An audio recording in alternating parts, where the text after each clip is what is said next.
Divorce can feel like the end, but what it actually is, it's a beginning. It's you coming back to yourself.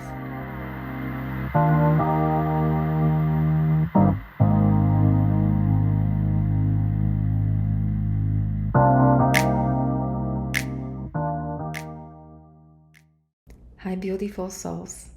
I am life coach Evelina. If you are here, you might have a breakup behind you, a divorce, a chapter you never thought would end the way it did. And maybe now you feel lost, like you don't recognize the woman in the mirror. What if I told you that deep, nagging emptiness is not just from the divorce, it's not from the breakup? What if I told you that that's a consequence of you betraying yourself for years, maybe even your whole life?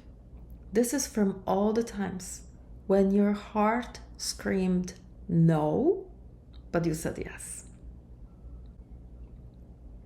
That's called self-betrayal. Self-betrayal is basically when you are ignoring your needs to keep peace. It's when you are not listening to your inner voice. It's saying, it doesn't matter. It's not that important. And referring to yourself, to what your soul is telling you. Self-betrayal is when you're shrinking yourself to be easier to love. Think about it. How many times have you done that in your marriage? When you were thinking one thing but said something completely different, or you tried to be someone different for your husband, when you were trying to be the perfect wife, whatever the idea was in your head, that the wife does that and you did it. Here is something no one tells us. When we betray ourselves, we drain our self-confidence. So how are you supposed to feel strong after going through the divorce, after going through all that pain and heartbreak and this death, because it is death?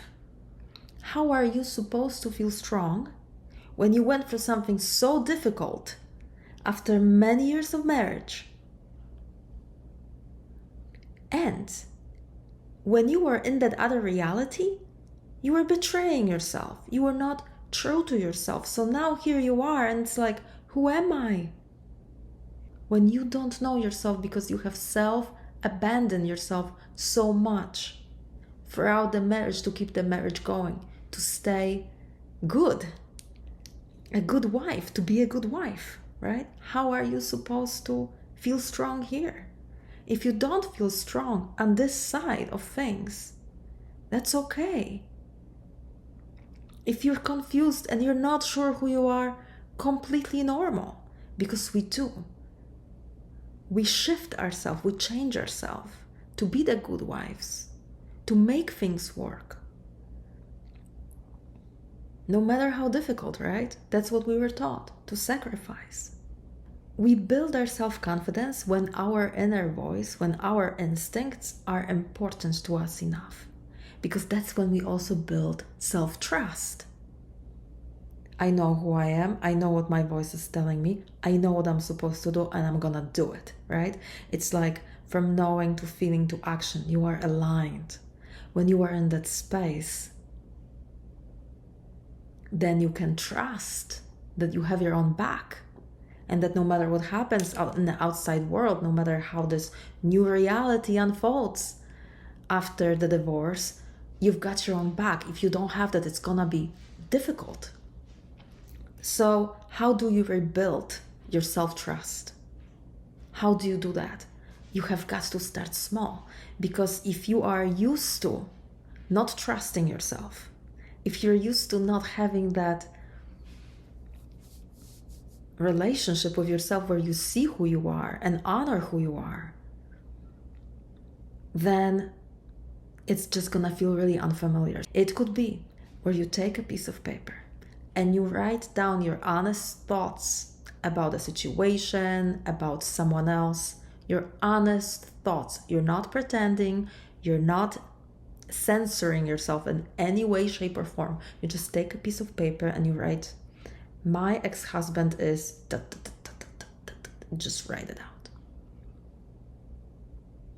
And these thoughts are just for you. That inner truth is just for you to look at. That's it. Maybe you start like that. Maybe you think to yourself, you know what? I've been wanting to wear a red lipstick all my life. And my ex-husband didn't like it. But now I'm gonna wear it. I am actually gonna wear a red lipstick. So you put it on and you just look at yourself and you're like, gosh, I look kind of cool, but I'm kind of embarrassed to go like that and show myself like that to the world. Because I look so different, and what will people say? Just start wearing it around the house for like 1 hour a day. Start small. Even those little things, start small. You get used to yourself wearing red lipstick. So then when you go out in the world will just accept it because you are comfortable with that red lipstick, right? Because it truly is about your comfort with yourself. That's what the world will reflect back.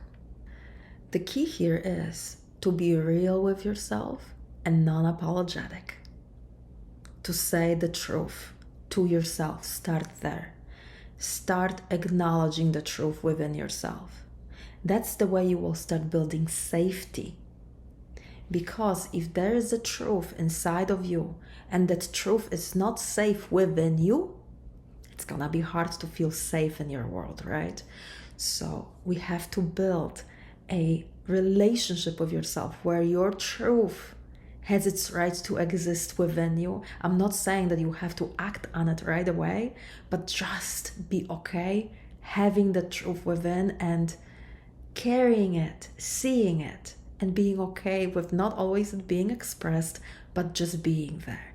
That's how we start, and that's good enough.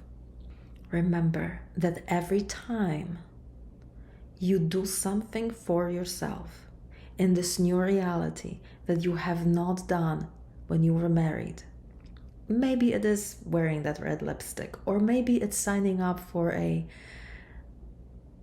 Latin dance class, like going salsa dancing and bachata dancing and learning the moves because you've always wanted to and your husband never wanted to do it with you, but you wanted to and now you can and you're gonna.